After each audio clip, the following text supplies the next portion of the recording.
Welcome to What Gear, and if you're finding me for the first time, consider subscribing if you like Sony reviews and loads of other tech related stuff. But today, Sony just announced the new Sony Xperia 5, so they've jumped from the 1 to the 5, and this device has some differences, main one being that it's a lot smaller now than the Xperia 1. The screen is no longer 4K, it's a full HD plus.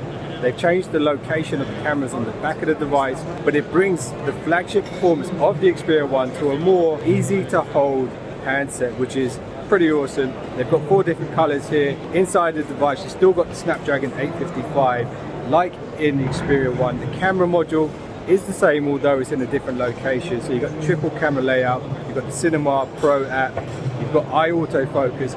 One of the software upgrades we're going to see though, coming to the Xperia 1 and to the Xperia 5, is the DualShock 4 gamepad functionality, where you can use the DualShock 4 on pretty much any Android game. So that's going to give you a bit of an edge, and some people might even call it cheating on some of the most popular smartphone games at the moment. When it comes to the price point, they haven't announced it yet, but I'm just taking a quick look at it today. I'm going to do a full review soon and let you guys know what I really think of this device.